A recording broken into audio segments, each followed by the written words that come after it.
Hey guys, depression is a serious thing. I know it. I've seen it in my life with people that I love, and it seems as this issue is really coming to the fore these days with the tragedies that we've seen this week. But listen, if you're having trouble, if you feel alone, you can do two things. You can text the word CONNECT to 741-741 to get free help. That's the word CONNECT to 741-741. Or call a line, 800-273-8255. That's 800-273-8255. Listen, you're worth it. We love you. You can do it. Now on to the levity. Do you live, eat, and sleep the hotel industry? Looking to brush up on your game? You've come to the right place. Welcome to No Vacancy, the hospitality industry's #1 podcast with your host, Glenn Hausman.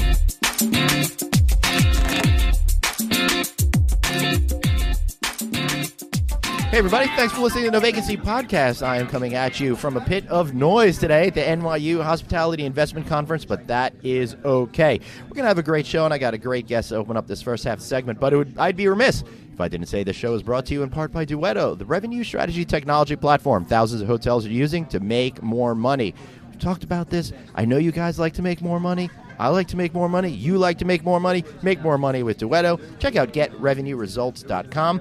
And if you want to learn more all about the history of revenue strategy, I got a great interview with their CEO, Patrick Bosworth, on my site, novacancynews.com. And click on the Duetto ad at novacancynews.com and get yourself a blueprint for taking back business from the OTAs. That's a great white paper that we have out there. So, all right. Let's set the gear shift to the high gear of your soul and bring in Mr. Chris Green, COO, Chesapeake Hospitality. How are you, sir? Doing good, Glenn. Glad That's to be great. here again. Yeah, great to have you back. I love having you on the show because you're like my management go-to guy, right? Good. You know, I sit on the outside of the business. You're right there in it every single day. So we're here at NYU. Any first impressions?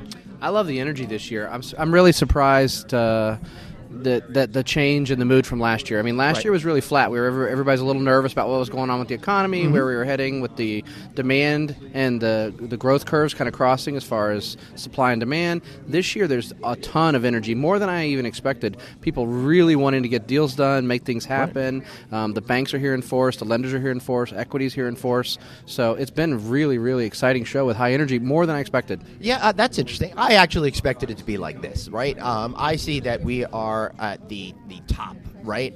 Not saying that the bottom is going to come anytime soon, but we are at the top. I think there's great energy, and if you're not having a good time now, and if you're not doing great business now, I think you need to figure out what's going on wrong in your head because there's so much opportunity out there right now. Yeah, I mean, if we're going to be upset about being at all-time highs in revenue and occupancy and ADR, there's something wrong.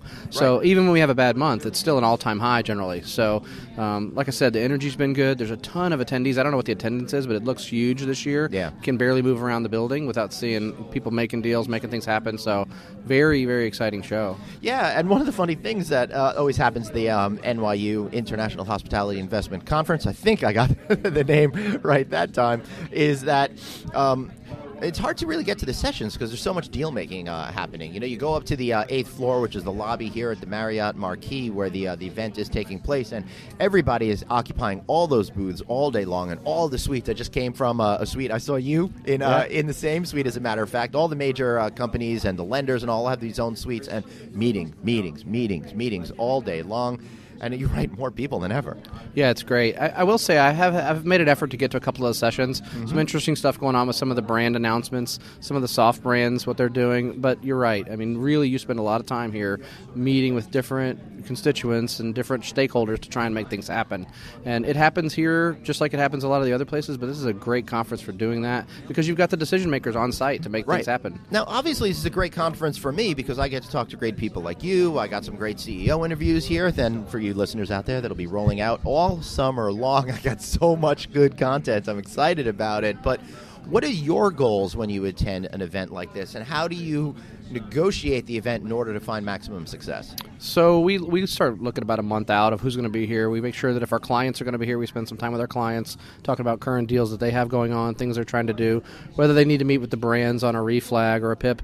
But then we also are talking with prospective clients, and we're pursuing deals that we know are out in the marketplace. So as a management firm, I mean, we're looking for opportunities to put together a deal where we've got the right asset, the right owner, and then us as manager, and make things happen. And when we're all in one spot, that's the way it can get done. So we'll look strategically at meetings that fit that mold, right? Or we look for people that might have access to those type of deals, and set a certain number of meetings and try and make things move the ball forward, which you really can do when you've got everybody in one place. Yeah, it's really helpful when everybody's in the same place at the same time like this, and I wish I did have more time to go to those sessions, but it's difficult because I want to catch up with the people that I don't normally get to see, and for people in your position, I think it's even more, of a heightened importance to see all of these people because they're all came to New York for what used to be 3 days and is now down to like a day and a half. Yeah, and all of us, I mean, I travel 150 days a year. All of us that do what I do, and even our clients, we're moving around the country so much that getting everybody in one place is critical. It's almost like we should have a meeting to have meetings, right, and no sessions. I don't know how that would go over, but no, I actually think that's a great idea. Except that the event organizers will miss out on all that sweet sponsorship money, Yeah. I will say that some of the topics for the general sessions and the CEO sessions have been really good. Talking about things with labor going on in the industry, things that are going on with diversity and inclusion, right? Women in the workplace, and really advancing women to executive levels.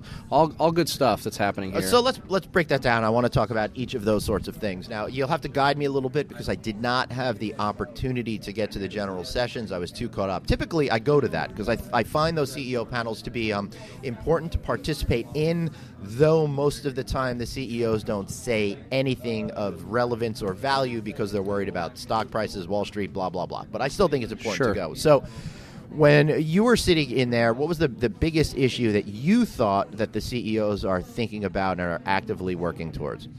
I was really impressed by Eric Danziger from Trump. He was focused on the service experience and the touch points, and really, I mean, he said he's an old school guy, right? And he's like, we don't pay enough at the front desk. We pay low wages at the front desk. We expect them to take care of our guests, and then we look around and wonder why something's wrong. That's something we've got to fix. One of the things that we've done as a management company is we've worked hard to put management level people at the front desk and pay better to drive that service experience and give people a career path out of the front desk. But I think we're doing, and he talked about being a disruptor and changing the way we think about that, and maybe getting rid of some of the services that we do that aren't so valuable to guests anymore, right? A la coffee makers in the room. I mean, how do we know how many people use those coffee makers?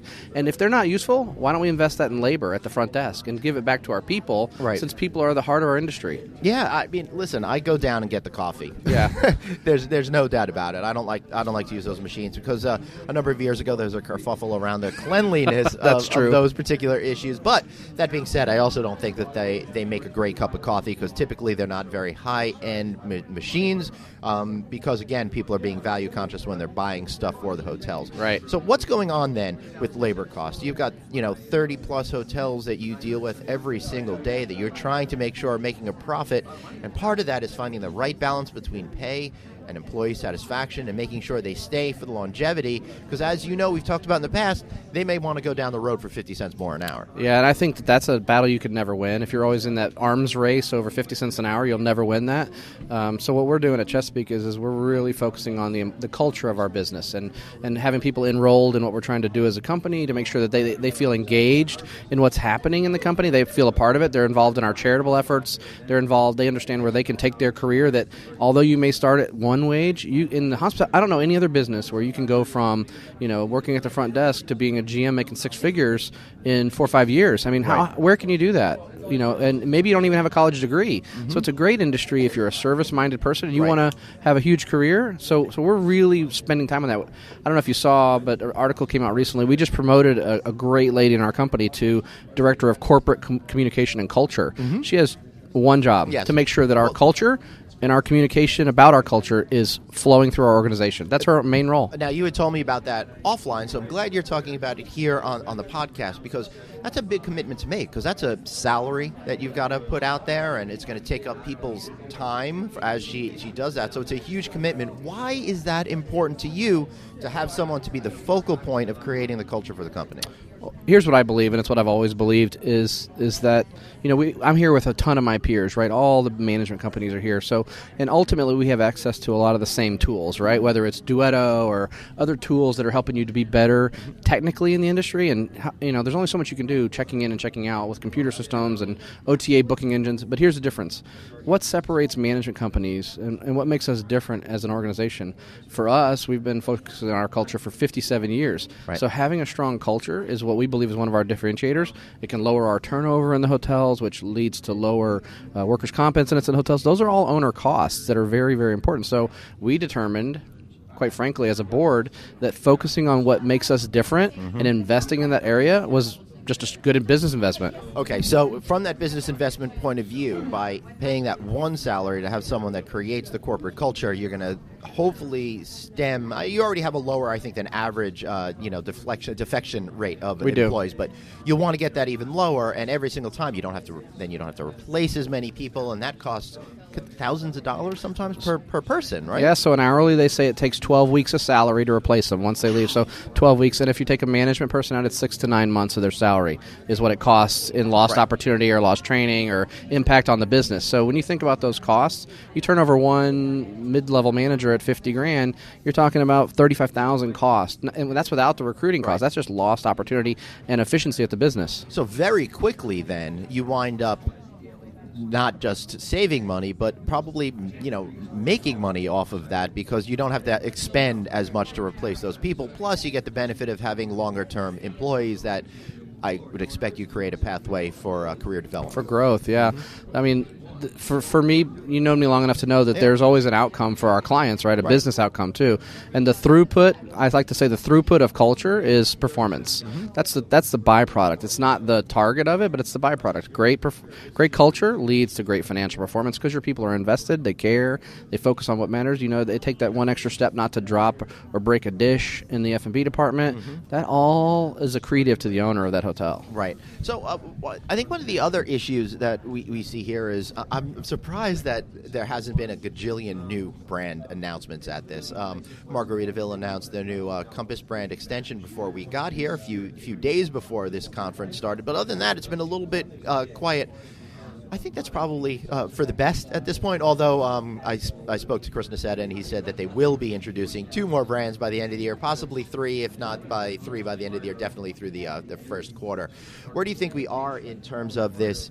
Each of these major hotel companies adding so many different brands to their portfolios. What does all of that mean to you? I don't want to lead you to an answer. I just want you to, I mean, you're not leading me. What I think it's interesting. I think we're on a pause button on the brand announcements, and I think there's a reason for that.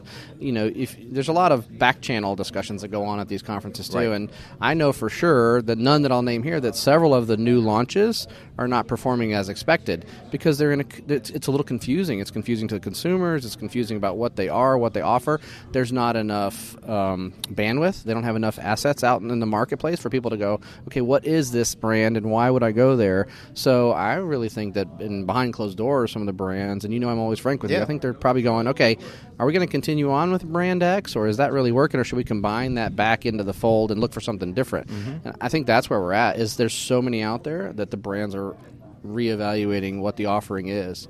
Yeah, I mean, I just think, my gut tells me customers just can't think of that many brands, and I'd be hard-pressed to see even if some of the CEOs know all the brands that are within their portfolios. No offense, but it's impossible to, I think, top of mind, ratchet off 20, 30 different brands and really understand what they are. And if the people within the company don't even know what they are, then I'm not sure that the customer can really understand what they are. Plus, I think the other thing where the technology has created a scenario where you don't necessarily need a brand that has 1,000 hotels in it. Is it even necessary and important, right?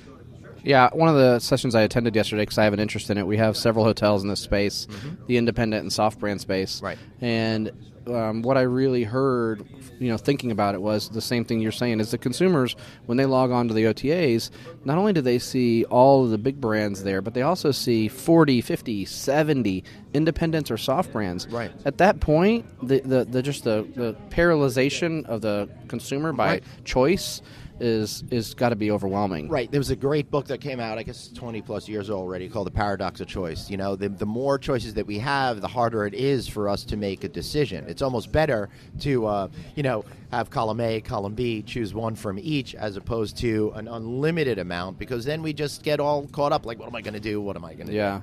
I think that travelers are looking for surety of performance, right? And to me, that's where you get the review engines that tell you what's going on. People are smart about that, so they're not looking for an experience, but they're also looking for surety of that experience. I mean, none of us want to go to a really hip, cool place and have a horrible experience. No,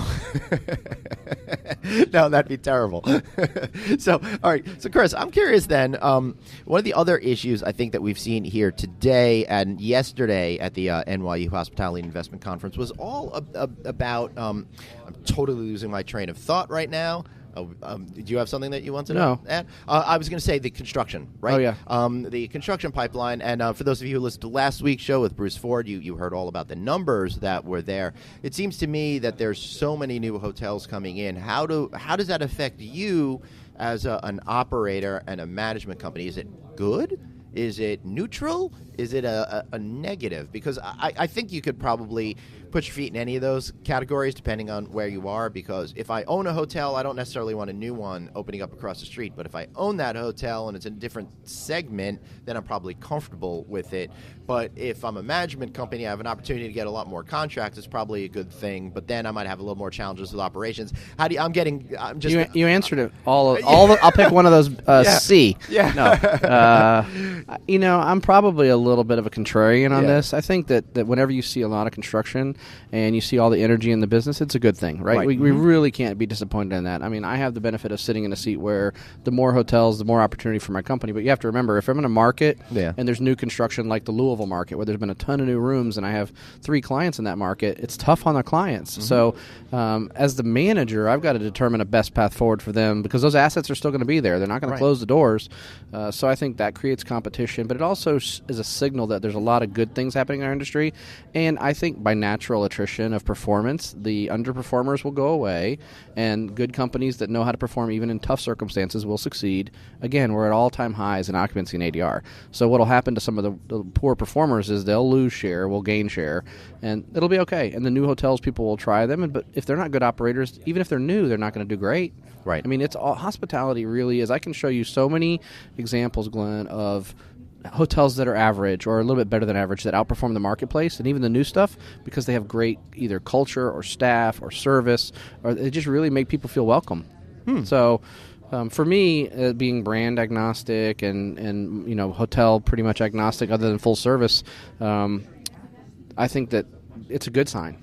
Yeah. All right. So when you operate, as you said earlier, Chris, that you have independent and soft brand and branded hotels. It sounds like you got to put on a different hat for each one of them, or maybe there's a lot of commonalities between running them, and there's only like a 2 to 5% difference in operating them. How do you switch from mindset to mindset? So we've always believed in being really good brand citizens. So it's when you're running a full service Marriott or full service Sheraton, you follow the brand playbook, right? You get heavily invested in that brand. You're paying for it. You might as well use all the services. When you go to the soft brands, then you have still access to the tools and the toolkit, the horsepower of the loyalty programs, and you need to leverage those. But it gives you more freedom to be whether your e-commerce programs or digital marketing. And then when you go fully independent, there's more work involved there, but that's fun too. You're kind of the master of your own destiny with what you're doing on the marketing side. I talked to somebody recently, same meeting you went to, about the story and how independents have to have not just they can't just be a cool, swanky hotel. They've got to have a heart and soul. People have to be connected to the story of that hotel. That's right. And it's funny, and I'll plug us both here. When I spoke at your conference last year, and I did a keynote speech, and it was all on storytelling and how important that is to the future of hospitality, right? Yep. Because if you don't connect with the guests through strong storytelling, and that doesn't mean having a Star Wars hotel, right? That doesn't have to be the story you're telling. It could be something a lot more subtle than that, but that's really, I think, the key to the future, to connect with people, especially when we're in a heightened universe of technology. We have the chance to lose that connection.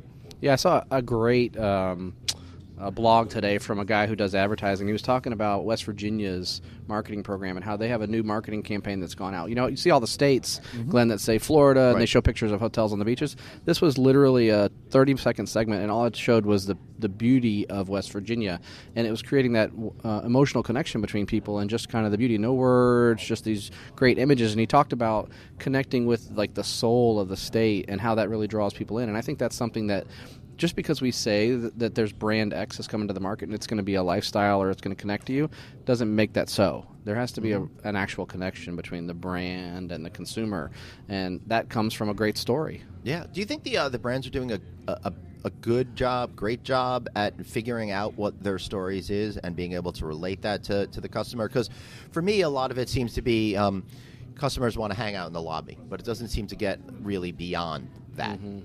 No, I mean, his name escapes me, but the head of development for Marriott spoke yesterday on the soft brands panel, and his comment was, your brand, our system, right? That's for the soft brands. Right. So they're really hoping that the owner developer is going to create that story, and then they're going to plug into the horsepower of the soft brand. So I think that does really belong to the owner, kind of having their emotions and what they want to see in their hotel attached to it. So I wouldn't put that all on the brand. As far as the brands go, I think the good brands are doing a good job of being who they are. Right? I mean, Marriott to me is doing a good job at their full service Marriotts and some of the other assets of being who they are and delivering that expected Marriott experience. The soft brand, it just gets muddy in there. Right. Is who's in control of it. Yeah, it sure does. It's very complicated. On one level, it seems easy, but when you really think about it, it seems kind of complicated to really understand what's going on. The fact is, no matter what we're saying, I think so many people are such great operators and do a really, really terrific job, which I think puts a lot more pressure on folks like you because you really have to be at the top of your game. You can't just be, phoning it in any single day because everyone around you that's competing against you is also, I think, pretty sharp. They are. And we talked last night at dinner with some of my clients about the intensity of our business. I mean, we're already 24/7, 365. Guests can communicate with us via text and via, instant message and all those systems at all hours of the day, and they expect immediate feedback on that communication. So you literally are on point all the time, and you have to have a system in place to be on point. And like I was saying earlier, in our space, differentiation is tough because we all have access to the systems. It's, do we use them? How focused are we on the asset? What's our strategy for that asset and how we're playing that marketplace? And that's how you win. The thing that was really caught me about this year's conference, and I love about our business, and I always have, is the enthusiasm. You just look around and you hear people, the level of the noise of people just talking and excitement about the business, huge. Yeah, the other thing is everybody supports each other. Like you, I bet, are friends with a lot of men and women from other management companies, and you don't look at them as the enemy, right? It's kind of like we're all in this together, and we could all be successful together, except for those few bad apples that are evil. But mostly, I really feel like everybody's on team hospitality. What's great is I have several really good friends that run very, very good management companies. I think there's enough business to go around, and honestly, I think that we do such a good job that we're going to get our fair share of the good deals. And I'd love to see other people win. I mean, some of my good friends at some other companies are really having huge years, and I'm glad for them. They play in a different space, mostly focused service, select service, but they're just killing it. Proud of them, and I want to see. And the best thing is listen, it's okay for us to collaborate because here's the deal: RevPAR in general is held down by the lowest common denominator in the marketplace. So I want everybody to be good. I don't want any weak operators in my marketplaces because if you have one bad apple in the marketplace, it really hurts overall performance of that comp set. I think that's a really, really great point because I remember when we started heading into the Great Recession, it was almost like a race to the bottom of rate. And I think a lot of that was driven by unsophisticated operators that were scared because this is their livelihood. So they weren't willing to, hold hard and strong, and they dropped it down, and then it affected everyone else around them. Right? At the risk of sounding simplistic, at all-time high demand and all-time high occupancy, if you're not holding and driving rate, you're making a big mistake. Right. Yeah, absolutely. And it costs everybody, and I don't think consumers out there are worried about another $2-3 in rate creep. Well, and think about, Glenn, how that flows through to the business. Earlier on, we talked about paying people well. If everybody can get that $3 in rate at 73% occupancy annualized, that's extra money to pay your staff. Right. You may not take it all to the bottom line, but man, you could have a great staff. Right. And ultimately, that will come back to you because you'll have a great staff. stuff, your service will be great, and it'll come back to you. But if we don't do those things now, see, here's the problem. Yeah. This time's going to pass. Yeah. And then we're going to regret it. Right. Yeah. I always find it interesting that people don't do all the investments in the really good times, right? And then they wait until things go bad to start worrying about that sort of stuff. So I think you're taking the right strategy. One last topic I want to talk to you about is, how do you see the state of financing? Financing's good. I mean, rates are a little bit higher, but and leverage is a little bit lower than I've seen. I did hear some 70% money at the show this week, which I was surprised to hear. I think with the right sponsor and the right deal and the right flag attached to it, you can do 70%. But I've been hearing 65, 60, more equity in the deal, but rates 4 to 5 really. So it's still out there. It's still affordable to do deals. It's not the end of the world. Right, good. And I think those deals are going to keep on coming. That's for sure. Anything to wrap up with, Chris? Anything I missed that you really want to talk about? No, I mean, there was one thing that we talked about earlier. That there's a lot of energy about really diversifying your executive seats. Yeah, we need to talk about that I for think a couple of minutes. Yeah, I think it's really, really important. I mean, I've always talked about being curious, and being curious to me involves all different viewpoints and seeing things from a different space. And I think that we haven't done a good job in hospitality, as have other industries, of being super inclusive at the executive level. I mean, you look around here, and it's heavily weighted, skewed towards men. It's something that we're focusing on at Chesapeake. I mean, more than half of our executive leadership at the VP level is female. So we're working awesome. we're working on growing that. We just promoted 2 more really outstanding candidates that are going to bring great perspective to our company, and I think we just all have to be open to that. Yeah, for sure. I happen to have gone to, on Sunday prior to this, the cocktail party reception, Hilton had like a women's leadership forum, very small, informal thing where they had 4 female brand leaders and their new marketing leader, who's also female. They had a nice discussion, and then I had a chance to do a couple of podcasts with some of the brand leaders, which you guys tuning into the No Vacancy podcast will hear coming up shortly. But I find it, I may have said this on microphone or maybe off microphone, but I kind of have mixed feelings about the whole thing. Like, I think it's really important to make this an issue, but at the same time, I feel sad that it has to be an issue at all. And we haven't gotten to the point where, we can't just think of the person as an executive, but we have to think of them as a female executive, for example. So you and I are in lockstep on that. It is super important to talk about and make it something that we take care of, but it's sad that it's an issue. Right. It's sad. Why isn't it just everybody's on their merits and they get recognized for what they bring to the value equation of the company and what they deliver, no matter what? Yeah, I simply just don't understand it. It just doesn't make any sense to me, and I think it's just probably too much of an issue to unpack because there's a lot of cultural baggage that goes along with it. There's a lot of differences between men and women, just the way that we are programmed, right, through DNA that might add something to it. I don't know. It's a super complex issue. I just know that if I don't understand not hiring somebody because of their gender or because of their skin color or their religion. It just doesn't make any sense to me. The thing is, Glenn, is for you and for me, and I know your character, and I know my moral compass. Mm-hmm. It's never even crossed my mind. Right. So that's what makes it difficult for us to understand. But it appears, because of the sheer numbers, that's the way things have turned out. Yeah. So now, if we are in a position to help that move it forward, I think we have to. Yeah.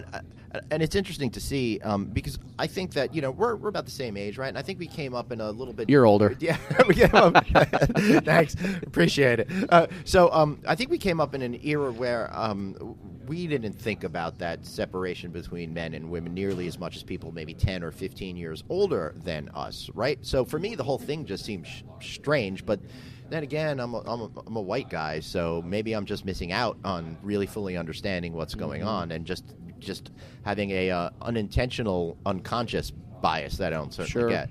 Well, no matter where it's come from, we need to. We're luckily in the position to make something change about it, and I think that's what we should do. I just think women make great leaders. They are. I've had a lot of female bosses in my life, and I've had a lot of male bosses in my life, and I've had more positive experiences with female bosses than male bosses. Yeah, I mean, I have some great leaders in our company that are just strong leaders, and they bring a whole different set of skills to the table, and it's a different thought pattern and a different perspective, and it's huge for us. It really gives us balance. And I think that takes that you could also, that's magnified when you bring in other cultures as well. I think the more different that we are, and if we're all sitting around the executive table, if we are all different, then I think that we can really have those different, unique points of view that you're talking about, which will make us all stronger. I think all of us can operate together and be in a much better place if we do it together than if we were to stick with where our attitudes were 50 years ago. Yep. Jack Welch said, "You don't want to be the smartest guy in the room ever at the board table, right?" Mm-hmm. And he didn't quantify who else was at the table. You just don't want to be the smartest guy. You want to hear all these different opinions. Mm-hmm. That's always resonated with me. It's just be quiet and listen and be open to all these different, whether it's a cultural bias to something that happens or gender bias. I think you need to be open to that because that's what our world is nowadays. Right. Yeah. And should have always been, in my opinion. Yeah, so. It should have always been, but we're just people, and it's a slow slog forward. And I feel like in today's environment, we may take 2 steps forward, but then it's 1 step back, and it's going to be interesting to see where we go. But the thing is, I find that at all the major hotel companies, and I only say the major hotel companies because they're easy to point out. I think each and every one of them are doing a strong, considerate effort to try to figure all of this out and make sure that everyone has equal opportunity to be a true meritocracy, not a pretend meritocracy. They are. And it was a big topic today on one of the panels talking about it. And it was really great. It made me think. I have notes in my binder about opening more pathways to success, and making sure that those pathways don't have roadblocks, whether it's how we handle time off or how we handle however we handle things, that everybody has the same access to the pathway to success. And that's a real challenge to us as leaders. Yep, excellent. So I think that pretty much wraps it up. Anything else? No, I'm good. It's good seeing you. So, Chris, you got to give yourself a plug, but if before that, go watch No Vacancy News. Click on the top banner. I got a great ad from Chesapeake there. See how they can make a difference to managing and operating your hotel. I love what these guys do. They bring a lot of success to the table. Chris, how about adding a little more to that plug? We're just proud to partner with our clients, bring our long-standing success and culture to the third-party management space, and deliver, on our tagline, which is experience what's possible. We hope that happens not only for our guests, but for our clients and for our associates. So if you want to experience what's possible with your asset, give me a call. All right, excellent. I love it, and this has all been wonderful, but now I'm on my way, and we'll be right back after this commercial break with another great interview. I don't know which one I'm going to run as I'm recording this, but it's great. You know what it is. I don't know what it is. You've seen it in the show notes. I have no idea. Guys, stick around. See you soon. Have a question for your host, Glenn? Tweet him now at Traveling Glenn. No Vacancy, the hospitality industry's #1 podcast. We'll be right back. Hey, I'm Glenn Hausman, and you know me from the No Vacancy podcast, but I have got an all-new show coming, and I'm partnering up with the #1 guy in hospitality, Mr. Anthony Melchiori. Now, it's called the yin and yang of hospitality. That's right. So I need to know going forward, because I'm a control freak, am I yin or yang? I'm definitely the one that starts with Y, and you could be whichever one you want to be. I'll be the one that starts with Y. All right, so you're going to have more great banter just like this every single episode on the yin and yang of hospitality, found wherever your favorite podcasts are available. Any final thoughts? Yes, I'm yang. All right, I'm Ying. Thanks for listening. Back to the show. It's No Vacancy, the hospitality industry's #1 podcast, with your host, Glenn Hausman. Welcome back to the No Vacancy podcast with me, Glenn Hausman. I'm a little excited today because I don't have just one. I've got 2 great guests today. They're going to get me in a little bit of a Margaritaville state of mind. There's Mr. John Cohlan, the CEO of Margaritaville Holdings. Margaritaville Holdings. Very good. It's a little early as we're recording this interview, and apparently we were just talking about what we had for breakfast. I claimed I had coffee. I did not have enough coffee because I'm making rookie mistakes here. Tamara Baldanza-Dekker, who runs marketing for Margaritaville Holdings. How are you today? I'm great. How are you? Well, this is exciting to have both of you on the show. Now, if you've listened to the past episodes of the series, you've seen I have each of them on separately, but this is the first time I have both of you in the room at the same time, and I got to tell you, I'm a little scared. It's a special day as we're launching Compass by Margaritaville Hotels and Resorts. Yes, and I love that you're right there on the first talking point. I don't even have to do anything. So the fact that I didn't have enough coffee this morning is irrelevant. So that's exciting to me. I found that you've had a lot of out-of-the-box success with the mothership brand. Now, would you consider Compass an extension or a new brand? I mean, it's just nuanced wording that doesn't really mean anything at the end Tamara, of the day. can I take that? You sure can. Thank you. You may. Really, the story behind Compass is it's just a logical extension of what we've been doing in the lodging industry. We view ourselves as a lodging company, really not a hotel company. We brand with our lifestyle brand. However consumers like to live, we provide that opportunity. So we're in all-inclusives, we're in full-service resorts, we're in the vacation ownership business, we sell and rent resort homes, and as you know, we're in the active living business. So consumers who are interested in staying at boutique select service properties, we wanted to be able to accommodate their desire to experience our lifestyle. So it's just a progression of us providing those opportunities. That makes sense. Not something that surprises me at all. I mean, it was inevitable that I think you would get to this particular point in time. But the select service idea is so smart because you've got to open up your area. It's a whole lot of the country that doesn't have resort destination. We're here in New York City. There are beaches here, but you don't really want to. But now I may need to correct you, Glenn. Because we are opening our first in the city resort. In Times Square. So we've got to figure out how this is a resort in a new kind of way, because honestly, when I think of resort, I think of lying on the beach. I think about, trying to try on your 14-foot tall flip-flop that you have in the Hollywood property. That's kind of what connotes resort to me. Being in the city, urban adventure, vacation state of mind. Tamara, how do you? So make the cause as to why it's a resort here in Times Square when you open up. You'll have a pool. There are no other rooftop pools, and not many. Yeah. You'll have a pool. The ones that they have here in New York City are the size of a hotel room in Manhattan. If any of you have been to a hotel room in Manhattan, you know that if you're not here where we're recording at the Marriott Marquis, they're teeny tiny, and you got to slide around in order to get around. A full-size pool. That's amazing. We'll have our flip-flop. Yep. A full-service spa. A JWB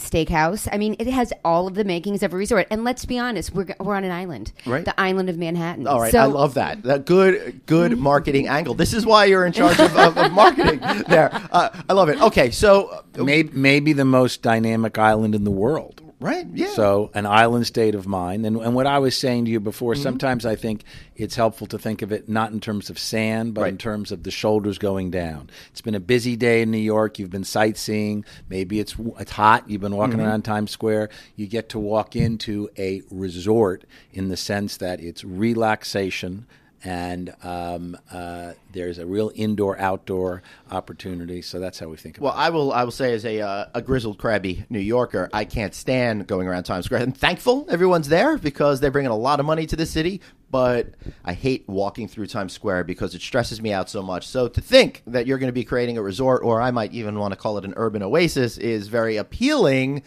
But at the same time, it seems like, why do you even think we need a resort in the middle of New York City, which interests me because aren't people here to just go out and see the Empire State Building and go down to Ground Zero and go catch a Broadway show? And you really think they're going to be hanging out by the pool and stuff? I grew up in this town, and one thing I know is it's stressful getting around from point A to point B. Oh, yeah. More than it used to be. So a resort is really a place to relax. You don't need to be sitting at the pool, although it might be nice to go do that for part of the day. Yeah. To go to history.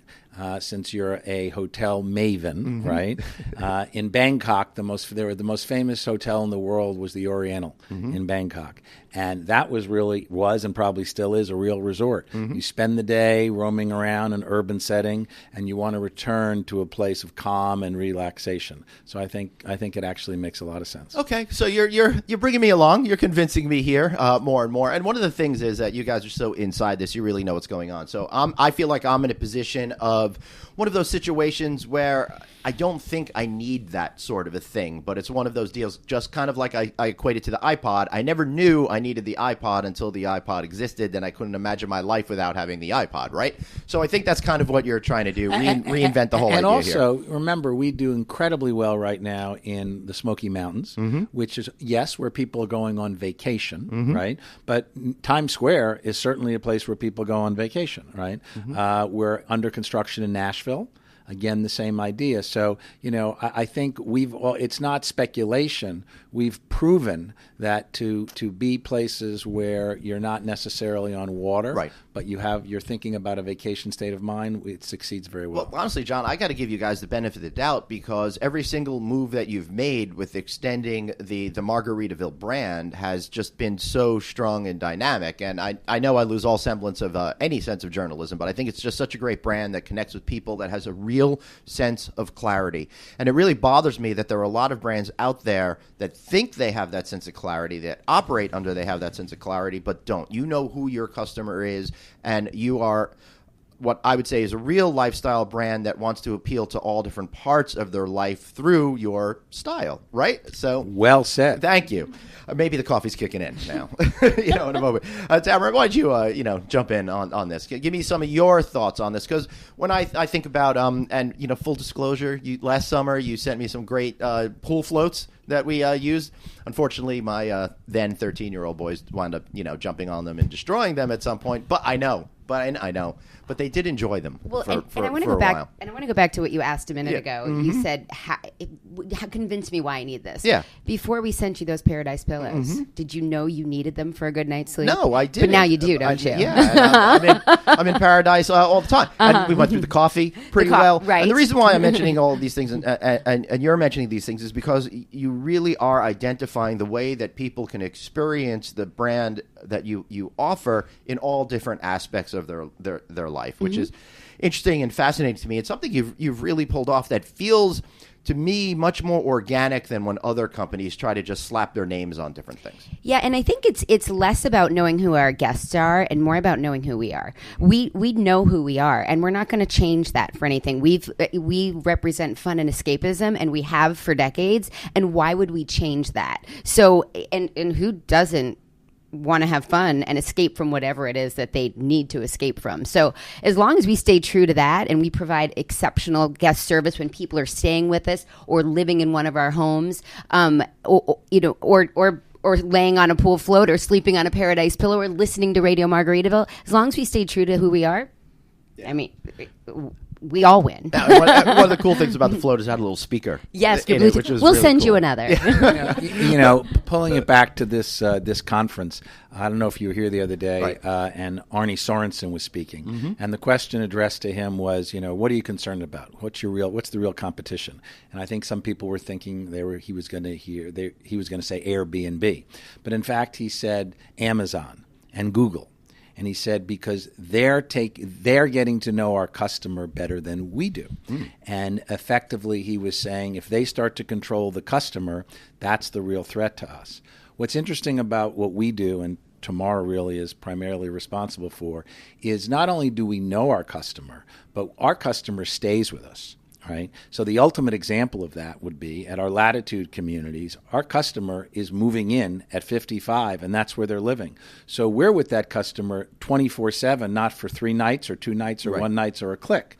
And so I think one of the things you're getting at when you talk about the fact that we can provide that full lifestyle, not just where someone is sleeping that night, is really very true. And so we want people who want to be in our world and stay in our world. And in order to do that, we need to fill out the world, which is what we do. Right. You want to continue?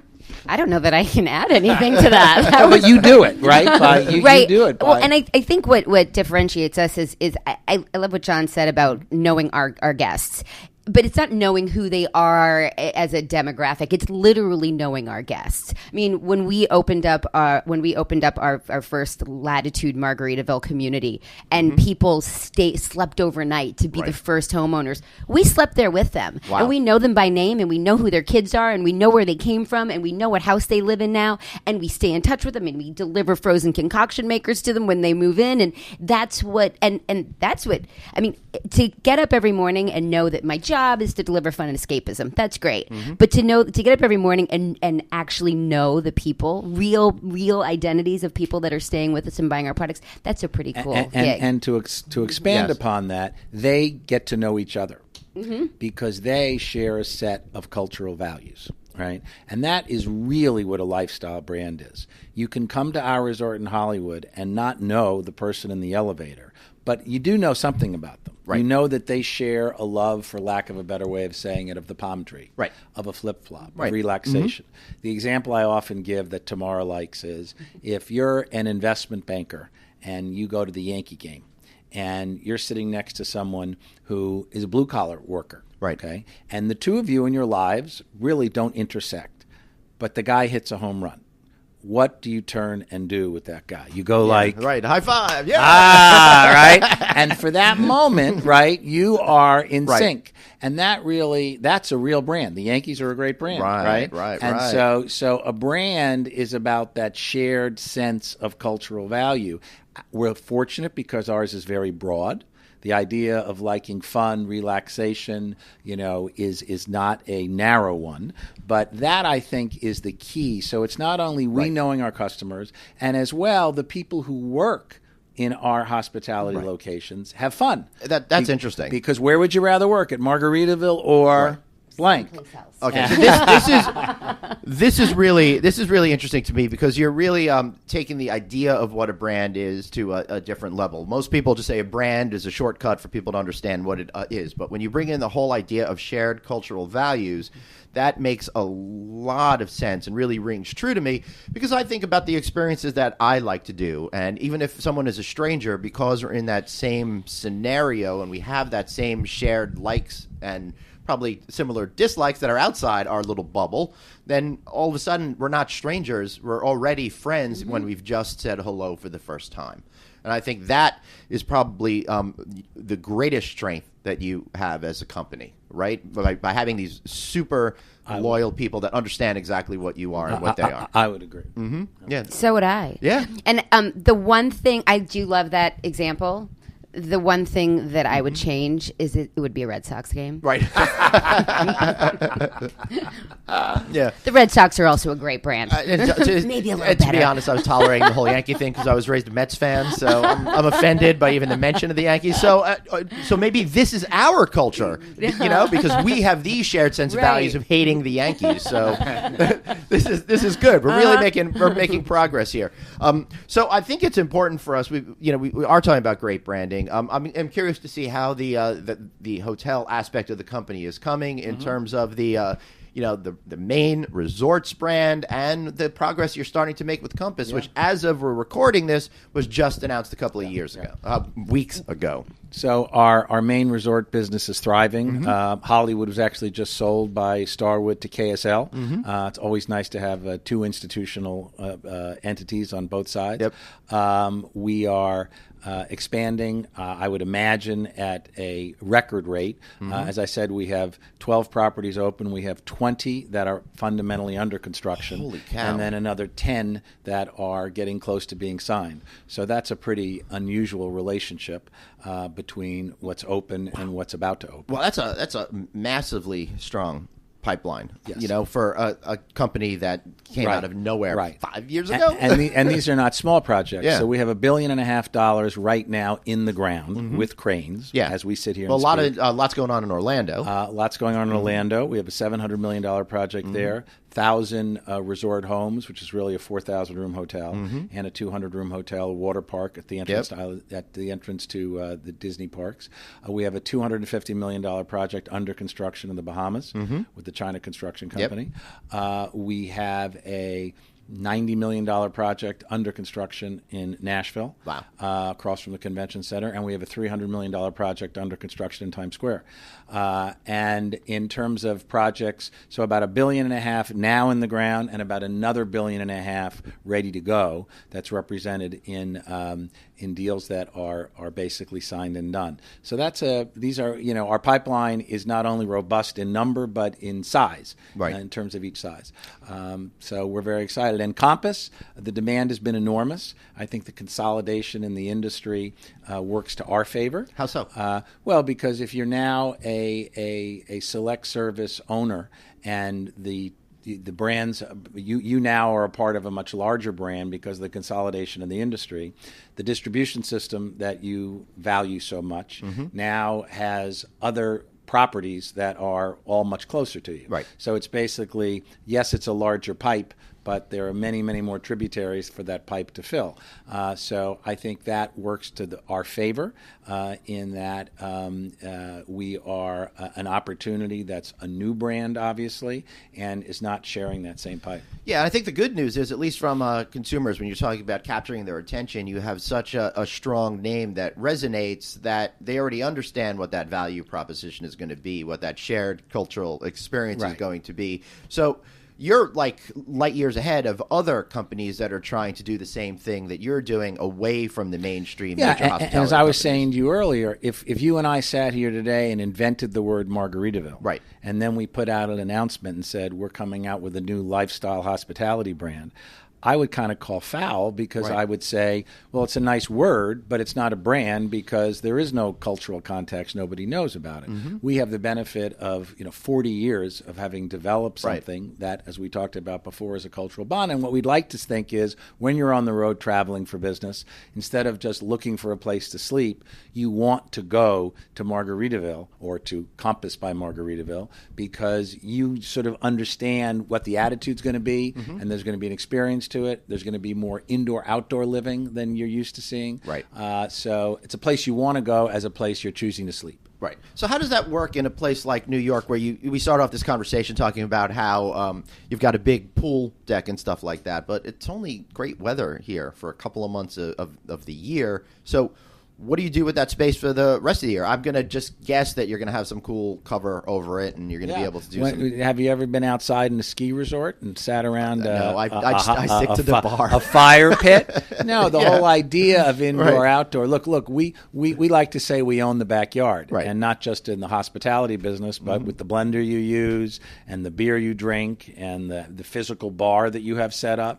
So, and certainly Americans, and I think people around the world, like to live in their backyard. Their backyard is really the place where they relax. Yeah, I'm one of them for sure. And in a sense, we're a backyard brand in that sense. So because we're the place people like to go to have fun, and the backyard is where they like to go to have fun. So we just think there are lots of ways to incorporate in New York City. By the way, you only have 3 months of real super cold weather, and there will be canopies and awnings. Just bringing the outside in. Right. Which I love. Do you want to add to that, Tamara? No. This is tough doing. Doing a podcast with John. I know. usually you're the super chatty one. Right. I can't get a word in. No, I'm just kidding. No, but I think what's going to be special specifically about the New York property is that pool deck will actually turn into a beautiful nighttime place to hang out at night with fire pits and lights and put a coat on.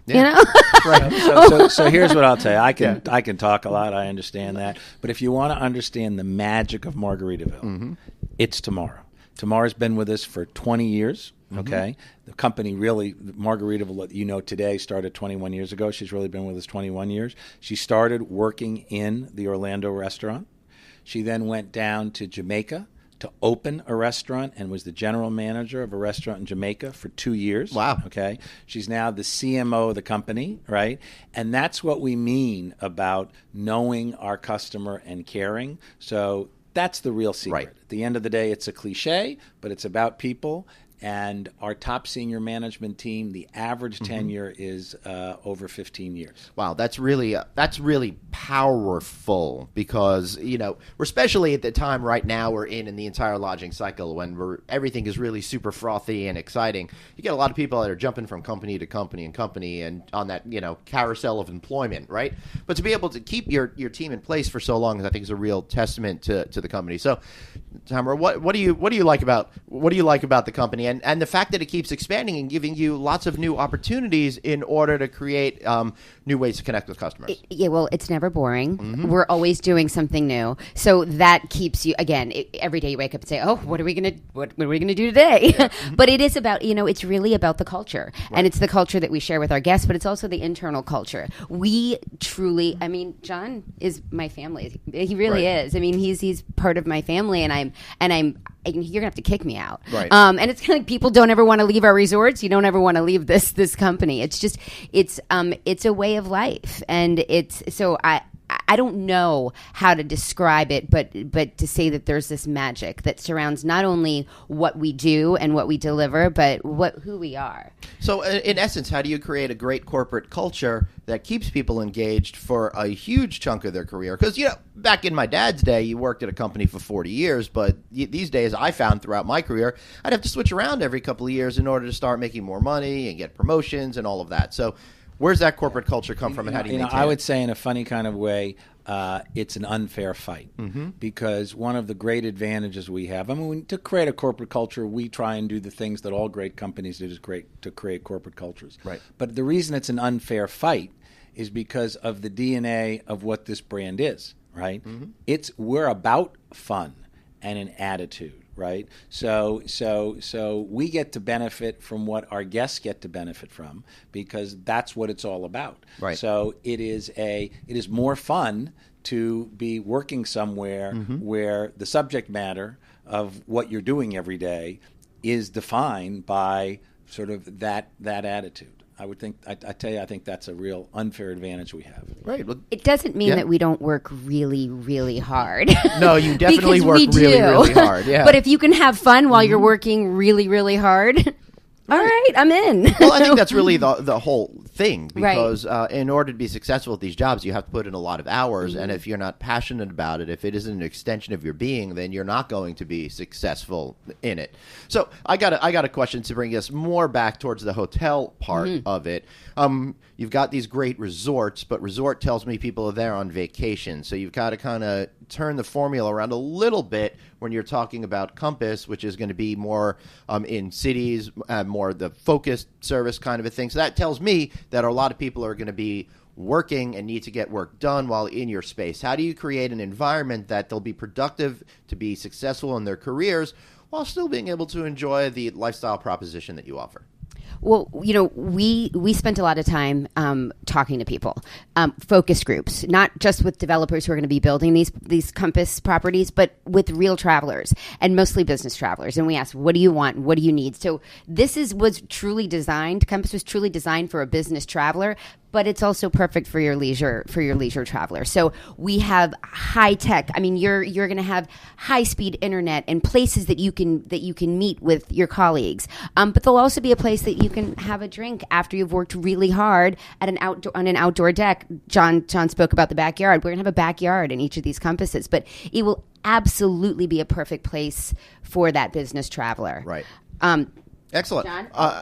I like what you're saying. It makes sense, and I think it plays into the whole idea where the major brands that are introducing all of these new brands, it's the lack of a better word, the whole idea is sociability and getting out of the room and being in the lobby, and they claim that that's exactly what customers are looking for. So you're able to take that and then apply all of your special sauce to it as well. There'll be a welcome center.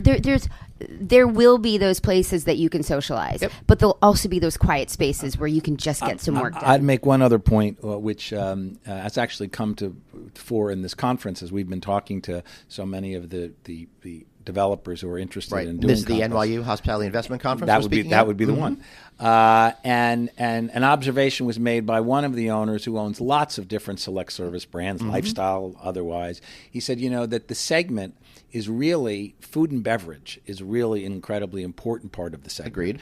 And that we have, again, an unfair advantage because our heritage is as a food and beverage business. So all of our top people have great backgrounds in food and beverage. Right. Not only do we have brands, known food and beverage brands, that will be part of a Compass, 5 o'clock somewhere bar and grill, for instance, and that this particular owner was telling me he succeeds because he creates independent food and beverage opportunities at his lifestyle properties that are part of the portfolio of the majors.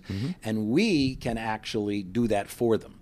And so I think our food and beverage culture will be a big advantage as we go into this boutique select service space. Great. And that really helps dovetail into the last topic that I really wanted to talk about, the owner proposition, the folks that are going to be building these hotels and leveraging the power of your brand. So you got the food and beverage component that you shared. What else is your arguments to say, hey, build us, as opposed to one of those big branded mainstream companies? So we're launching our own reservation system here within the next month. We've been developing it for a year, so we'll have that. We've got a track record, even before we had our reservation system, of 65% of our business is direct. So there's empirical data to show that people want to come to our brand when it's a hospitality brand. So that's obviously an advantage for the developer. Everything we've been talking about to date about owning the customer or knowing your customer, being able to communicate with your customer. Tamara's entire marketing group, which is quite unique because the touch points that we have that we talked about throughout someone's life and the aspects of their life.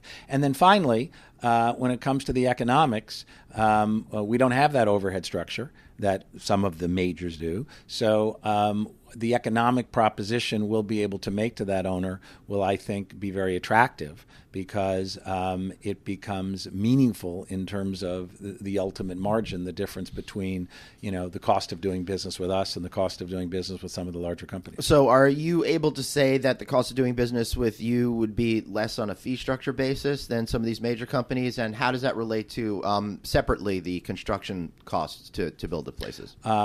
Well, the two don't necessarily relate. I think. Right, I know. I'm trying to shoehorn them both into the answer to your same first. sentence. The answer to your first question is yes. Okay, which is a very good thing for the owner and good for us because we're thrilled. Costs of construction, I think, will be comparable. We've been very. What I will say is we've taken our time and done our homework, and everything you see on the renderings that have been released has been costed out with great diligence. Excellent. So we really know, to the best of the ability that anyone can know, what the costs of construction will be. So how far do you think you can take the Compass Hotel brand extension? We think we can take everything we do to the moon. Right. Otherwise, why would you? Why would you? That's the fun of it, right? Yeah. I mean, we want to provide this experience to as many people as we possibly can, and so long as people want the experience, right? So long as they want to come, we want to keep doing it in a bigger way.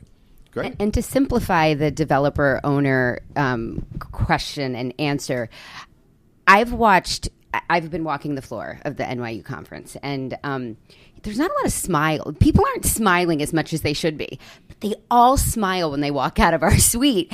And, to see a developer say to you, oh, I am so in, before they've left the room is pretty unique. And so I think we're on to something.